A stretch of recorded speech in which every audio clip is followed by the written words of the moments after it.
তো আমাকে একটা দিদিভাই কমেন্ট করেছিলেন যে 28 থেকে 50 ছাতি পর্যন্ত পুট আর্মহোল কিভাবে নিতে হয় সেটা ডিটেলসে দেখিয়ে দেওয়ার জন্য। কমেন্টটি করার জন্য আপনাকে অসংখ্য ধন্যবাদ জানাই। সবার প্রথমে বলে রাখি, ছাতির ওপর নির্ভর করে কিন্তু কখনো পুটের মাপ নিতে হয় না, পুটের মাপ নিতে হয় গলার ওপর। আপনারা কেমন পিঠ করছেন সেই পিঠের ওপর নির্ভর করেই কিন্তু পুটের মাপটা নিতে হয়। আপনাদের পিঠের লেন্থ যতটা ডিপ হবে বা যতটা বড় হবে আপনাদের পুটের মাপ কিন্তু তত কমে যাবে। তো পিঠ আপনারা ঠিক যতটা লেন্থে করবেন তার উপর নির্ভর করেই কিন্তু আপনাদের পুটের মাপটা নিতে হয়। তো আপনাদের হেলথ যেমন থাকবে সেই হেলথের ওপরেই কিন্তু আপনাদের পুটের মাপটা নির্ভর করবে। এখানে ছাতির সাথে পুটের কিন্তু কোনো সম্পর্ক নেই। তো সবার কিন্তু পুট আলাদা আলাদা হতে পারে, সেটা কিন্তু তার বডি স্ট্রাকচারের উপর নির্ভর করছে। তো পুট বলতে আমরা কোনটাকে বুঝি সেটা আমরা আগে জেনে নিই। পুট বলতে হলো কাঁধের এক প্রান্ত থেকে অপর প্রান্তর মাপটাকে কিন্তু পুট বলে। তো দেখুন এখানে আমি একটা বডি স্ট্রাকচারের মানে মতন এঁকে নিয়েছি যাতে আপনাদের বুঝতে সুবিধা হয়। তো বডি পার্টের দেখবেন যেখানে আমাদের কাঁধটা শেষ হচ্ছে আর যেখানে মানে আমরা হাতটা মুভমেন্ট করি, হাতের যে জয়েন্টটা থাকে মানে কাঁধ আর হাতের যে মিডিলের যে জয়েন্টটা থাকে সেখানে ফিতেটাকে রাখবো, ঘাড়ের ঠিক নিচ থেকে নিয়ে যাব, নিয়ে গিয়ে ঠিক অপর প্রান্ত একই জায়গায় যেখানে আমাদের কাঁধটা শেষ হচ্ছে হাতটা শুরু হচ্ছে তার মিডিলের কাছে ফিতেটাকে ধরে মাপটা মেপে নেব কত আসছে। তো কাঁধের এক প্রান্ত থেকে অপর প্রান্তর মাপটাকে কিন্তু আমরা পুটের মাপ বলে থাকি। তো এই পুটের মাপ কিন্তু সবার আলাদা আলাদা হয়ে থাকে। তো এই পুটের মাপটা কিভাবে ভাঙবো সেটা আজকে ডিটেলসে জেনে নেব। আপনারা যারা সেলাইয়ের কাজে নতুন বা আপনাদের যাদের পুটের মাপ ভাঙতে অসুবিধা হচ্ছে তো এই ভিডিওটি অবশ্যই শেষ পর্যন্ত দেখুন, আশা করছি আপনাদের আর সমস্যা হবে না। তো এখানে আমি ডিটেলসে দেখিয়ে দেবো আপনাদের পুটের মাপ যাই হোক না কেন, আপনার পিঠের লেন্থ যাই করুন না কেন, আপনাদের কিন্তু ব্লাউজ মানে কাঁধ থেকে কিন্তু খুলবে না। ব্লাউজ হোক, কামিজ হোক, ফ্রক হোক, যাই করুন না কেন আপনাদের কিন্তু পারফেক্ট ফিটিংস এর সাথে কিন্তু কাঁধে ড্রেসটা বসে থাকবে। তো সূত্রটা আমি আপনাদেরকে এখানে সুন্দরভাবে বুঝিয়ে দিচ্ছি, তো একটু মন দিয়ে ভালো করে দেখুন, আশা করছি আপনারাও কিন্তু বুঝে যাবেন। সবার প্রথমে পুট ভাঙার প্রথম নিয়মই হলো আপনাদের পুট যা থাকবে তার হাফ করে নিতে হবে। তো এটা কিন্তু একটা সূত্র, এটা কিন্তু সবসময় খেয়াল রাখবেন। আপনাদের পুট যা থাকবে, এখানে দেখুন আমি পুট লিখে রেখেছি 14, এখানে আমি আমার পুটের মাপ ধরেই আমি আপনাদেরকে দেখিয়ে দিচ্ছি। আপনাদের পুটের মাপ যা থাকবে সেই অনুযায়ী কিন্তু ভেঙে নেবেন, সূত্র কিন্তু একই থাকবে। তো আমার পুট আছে এখানে 14কে আমি 2 দিয়ে ভাগ করব। আপনাদেরও পুট যা থাকবে তাকে কিন্তু 2 দিয়ে ভাগ করতে হবে। এবার আমরা গলার লেন্থটা 1 থেকে শুরু করব। আপনাদের গলার লেন্থ যখন 1 হবে, 1 মানে কিন্তু একদমই ছোট গলা। তো এখানে দেখুন 1 মানে কিন্তু একদম একটুখানি গলা হয়। তো এইভাবে যখন আপনাদের গলার লেন্থটা 1 থাকবে তখন আপনাদের পুট যা থাকবে তার কিন্তু হাফ করে নেবেন। তো এখানে আমার পুট ছিল 14, তার হাফ করে এখানে লিখে রেখেছি 7। তো আপনাদেরও পুট যা থাকবে তার হাফ করে নেবে। তো আপনাদের যদি 13 থাকে তাহলে তার হাফ করলে হবে 6.5, যদি 13.5 থাকে তাহলে তার হাফ করলে হবে 6.5 ইঞ্চি 2 সুত, আর যদি আপনাদের 15 থাকে তাহলে তার হাফ করলে হবে 7.5 ইঞ্চি। মানে আপনাদের পুট যা থাকবে তাকে কিন্তু হাফ করে নিতে হবে। তো গলার লেন্থ যখন আপনাদের 1 হবে সেই হাফটাই কিন্তু থাকবে। তারপরে 1-এর পরে যখন 2 হবে, 2ও কিন্তু চেঞ্জ হবে না, তখনও পিঠ 7 থাকবে। যখন 3 হবে, 3 মানে কিন্তু বোট নেক, 3 মানে এইরকম বোট নেক গলা যখন আমরা কিছু করি তখন কিন্তু আমাদের গলাটা 3 আমরা এইভাবে রেখে থাকি।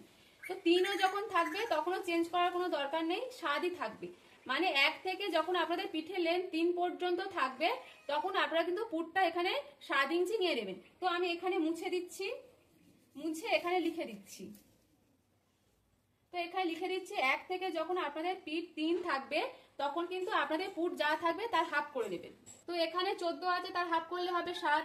আপনাদের যদি এখানে 14.5 থাকতো তাহলে আপনারা এখানে 7 ইঞ্চি 2 সুত লিখতেন।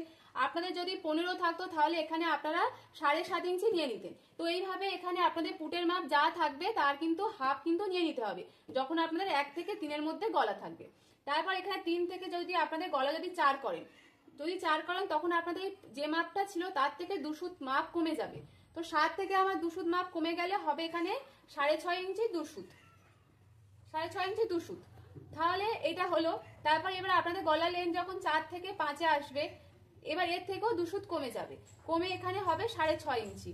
মোটামুটি আপনাদের গলার লেন্থ যত বাড়তে থাকবে আপনাদের পুট কিন্তু এখানে 2 সুত করে কমে কমে যাবে। তারপরে আপনাদের পিঠ যখন 5 থেকে 6-এ হবে এর থেকেও 2 সুত কমে যাবে।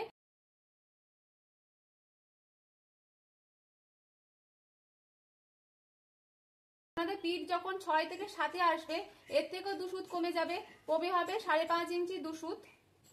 তারপরে পিঠ যখন 8 হবে এর থেকেও কমে যাবে 2 সুত, কমে এখানে হবে 5.5 ইঞ্চি। তারপরে পিঠ যখন 8 থেকে 9-এ চলে যাবে তখন এটা হয়ে যাবে 5 ইঞ্চি 2 সুত। তো এখানে ভালো করে লক্ষ্য করুন, পিঠ যখন আস্তে আস্তে 1 ইঞ্চি করে আপনাদের বাড়বে, তখন কিন্তু আপনাদের পুটও কিন্তু দুশুত করে এইভাবে কমে কমে কিন্তু আসতে হবে। যদি 10 যদি হয় তখন আপনারা এর থেকে আরো দুশুত কমিয়ে নেবেন, নিলে কিন্তু 5 ইঞ্চি হবে। তো এইভাবে আপনারা কিন্তু 11 পর্যন্ত ভাঙবেন, 11-র কম কিন্তু আপনাদের ভাঙা কিন্তু যাবে না। এইভাবে কিন্তু আপনাদের পুট গলাটাই কিন্তু ভেঙে নিতে হবে। আপনারা যতটা লেন্থ করতে চাইছেন, ডিপ পিট করতে চাইছেন, তার উপরে নির্ভর করবে। যদি কাস্টমার যদি আপনাকে যদি বলেন সে তার পিঠের লেন্থ 8 ইঞ্চি রাখবে, 8 ইঞ্চি রাখবে, এবার শেপটা এখানে কোনো ম্যাটার করে না। আপনারা গোল দিতে পারেন, চৌকো দিতে পারেন, সুইটার দিতে পারেন, কিন্তু যদি আপনাদের পিঠের লেন্থের উপরেই নির্ভর করবে। আপনাদের পিঠের লেন্থটা সে 8 ইঞ্চি রাখতে বলেছে, তাহলে এখানে 8 ইঞ্চি রাখলে আমার পুটের মাপটা কত হয়েছিল দেখুন, 8 ইঞ্চিতে এখানে আমার হয়েছিল 5.5 ইঞ্চি। তাহলে আমি যখন 8 পিট করব তাহলে আমি 5.5 ইঞ্চি নিয়ে নেব, যদি আমার পুট গলা যদি 14 থাকে। এইভাবে কিন্তু ভাঙতে হবে। আপনাদের পুট গলা যখন কোনো কাস্টমার যদি বলে যে 10 পর্যন্ত 10 করব, তাহলে আপনাদের কিন্তু 10 পর্যন্ত ভেঙে আসতে হবে। আপনাদের যদি কোনো কাস্টমার যদি সে কামিজ করছে, ধরুন আপনাদের কোনো কাস্টমার কামিজ করছে, কামিজের কিন্তু পেছনের গলা খুব একটা ডিপ হয় না, কেউ 5 রাখে, কেউ 6 রাখে বা 7 পর্যন্ত রাখে। যতটা করতে বলবে সেই তত পর্যন্ত কিন্তু আপনাদের ভেঙে নিতে হবে। যদি কোনো কাস্টমার তার পিঠের লেন্থ 7 রাখতে চাইছে কামিজে বা ব্লাউজে যাই করুন না কেন, তাহলে আপনারা কিন্তু 7 পর্যন্ত ভেঙে নেবেন, 10 পর্যন্ত ভাঙার কোনো দরকার নেই। আপনারা যখনই কোনো ড্রেস তৈরি করবেন তার পিঠের লেন্থ যতটা হবে ঠিক ততটা পর্যন্ত কিন্তু আপনাদের পুটটাকে ভাঙতে হবে। তো আমি যদি এখানে একদম বোর্ড নেক বা মানে একদম চাপা ছোট গলার ওপর থেকে করি, তাহলে আমি 3 নেব বা 2, 2.5 এইভাবেই নেবো। তাহলে আপনাদের পুট যা থাকবে তার সেটাকেই হাফ করে নিয়ে নেব। মানে আপনাদের পিঠ যতটা হবে তার উপরেই কিন্তু পুটটা আপনাদের নিয়ে নিতে হবে। যদি কোনো কাস্টমার যদি বলে 9 ইঞ্চি রাখবে, তাহলে 9 ইঞ্চি পর্যন্তই আপনাদের ভাঙতে হবে। আপনারা যদি 5 পর্যন্ত ভেঙে যদি থেমে যান তাহলে কিন্তু হবে না। আপনাদের কিন্তু ভেঙে ভেঙে এই সূত্রের সাহায্যে কিন্তু ভেঙে ভেঙে 9 পর্যন্ত আসতে হবে। এসে দেখতে হবে যে 9-এ আপনাদের পুটটা কত দাঁড়িয়েছে। তো তাহলে যখনই আমার পিঠের লেন্থ 9 হবে তখন সেটা ভেঙে আমার 5 ইঞ্চি দুশুদ আমি নিয়ে নেব। তো এইভাবে কিন্তু পুটের মাপটা নিতে হয়, এইভাবে কিন্তু পুটের মাপটা কিন্তু ভেঙে নিতে হয়। তো আপনারা যখন বোর্ড নেক কিছু করছেন সেই পুটের মাপ যা হবে, তো ডিপ পিঠের বেলা কিন্তু দেখছেন মাপটা কতটা চেঞ্জ হয়েছে, এইভাবে কিন্তু চেঞ্জ হয়। আপনারা যখন কোনো ব্লাউজ তৈরি করছেন বা কোনো ড্রেস তৈরি করছেন, আপনাদের পিঠ দেখুন এখানে 3 হচ্ছে, তাহলে এখানে পুটটা তখন 7 হচ্ছে। আর যখন আপনাদের পিঠ 10 হচ্ছে তখন কিন্তু পুটটা দেখুন 5-এ চলে আসছে। দেখতে পাচ্ছেন কতটা ডিফারেন্স। এই ডিফারেন্সের জন্যই কিন্তু এই যারা সঠিক নিয়মে পুট ভেঙে মানে জিনিস না কাটিং করেন তাদেরই কিন্তু ব্লাউজ কাঁধ থেকে খুলে পড়ে যায়, কাঁধে কিন্তু থাকে না। অনেকেই বলে যে মানে ব্লাউজ ভালোভাবে ফিটিংস হচ্ছে না, কাঁধে বসছে না, কাঁধ থেকে বারবার নেমে পড়ে যাচ্ছে। এই সঠিক নিয়মটা আপনারা অ্যাপ্লাই করেন না বলে কিন্তু আপনাদের কাঁধ থেকে কিন্তু খুলে পড়ে যায়। তো এখানে আরো একটা ছোট্ট টিপস দিয়ে রাখছি আপনাদের আরো ভালো ফিটিংসের জন্য। তো আপনাদের পুট ভেঙে যা হবে তার থেকে আপনারা আরো দুশুদ কমিয়ে নিতে পারেন। ছোট্ট টিপস দিয়ে রাখি, আপনারা যখন বোর্ড নেকের ওপর থেকে কিছু করছেন বা ছোট গলার ওপর থেকে কিছু করছেন, আর সামনে বড় গলা আছে, পিছনে ছোট গলা, সামনে বড় গলা, মানে পিছনের গলা আপনারা 3, 4 বা 2.5 ইঞ্চি করছেন আর সামনে আপনাদের 5.5, 6, 7 ইঞ্চির মতন হচ্ছে, তাহলে আপনারা কি করবেন, আপনাদের পুট ভেঙে যে মাপটা হবে তার থেকে আরো দুশুদ কিন্তু কমিয়ে নেবেন। দুশুদ কমিয়ে নেবেন, দেখবেন আরো ফিটিংসটা ভালো হবে। কারণ আপনাদের পিছনের গলা ছোট আছে কিন্তু সামন গলা তো বড় আছে, তো এতে কিন্তু আরো ফিটিংস ভালো হয়। যদি আপনারা মানে আপনাদের পিঠের লেন্থ যদি আপনারা 4 করছেন, ধরুন আপনারা একটা কামিজ করছেন সেখানে আপনাদের পিঠের লেন্থ 4 আছে, তাহলে আপনাদের এখানে সূত্র ভেঙে হয়েছে 6.5 ইঞ্চি দুশুদ, তাহলে আপনারা এখানে দুশুদটা বাদ দিয়ে দেবেন, দিয়ে 6.5 ইঞ্চি নিয়ে নেবেন, দেখবেন আরো সুন্দর আরো ভালো কিন্তু ফিটিংস হবে। তো আপনারা যদি ভেঙে 7.5 ইঞ্চি দুশুদ হয় বা 7 ইঞ্চি হয়, তাহলে আপনারা আরো দুশুদ কমিয়ে ধরো 7 ইঞ্চি হয়েছে, তো 7 ইঞ্চি থেকে আরো দুশুদ কমিয়ে 6.5 ইঞ্চি দুশুদ নিয়ে নেবেন। মানে আপনাদের যা মাপ হয়েছে তার থেকে আরো দুশুদ কমিয়ে নেবেন, দেখবেন আরো ভালো ফিটিংস হবে, কাঁধে একদম চিপকে বসবে, কাঁধ থেকে কিন্তু একদমই খুলে পড়ে যাবে না। তো আপনারা যাতে আরেকটু ভালোভাবে বুঝতে পারেন তার জন্য দেখুন এখানে আমি একটা ছোট্ট পেপার নিয়ে নিয়েছি, এখানে আমি ছোট্ট করে ড্রয়িং করে আমি আপনাদেরকে আরো ভালো করে বুঝিয়ে দিচ্ছি।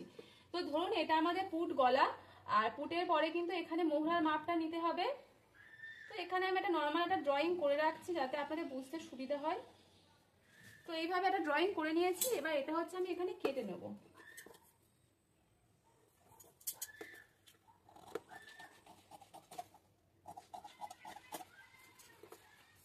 তো দেখুন ধরুন আমরা এই পুটের মাপটা যখন আমরা ছোট গলা করেছি তখন 7 ইঞ্চি নিয়েছি, তো 7 ইঞ্চি নিয়েছি, তাহলে আমরা যখন এখানে ছোট পিট করব তাহলে এটা ধরুন আমরা ছোট পিট করেছি, 1 থেকে 3-এর মধ্যে পিট করেছি, তো করে এটা কেটে নেব।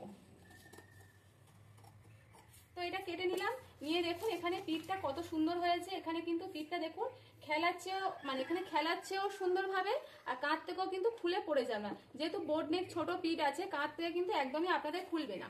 তো আপনারা যদি ধরুন যে পুরটা আপনারা ভাঙেনি, এই সাহায্যে রেখে দিয়েছেন, এবার আপনারা ডিপ পিট করছেন, হ্যাঁ ধরো আরেকটু আপনারা ডিপ করলেন, করে ধরুন এখানে আমরা 5 ইঞ্চি আপনারা করলেন, তো 5 ইঞ্চি করলেন, এটা আমি কাটার পরে আপনারা বুঝতে পারবেন আগে যতটা খেলাচ্ছিল তার থেকেও কিন্তু বেশি খেলাবে জিনিসটা।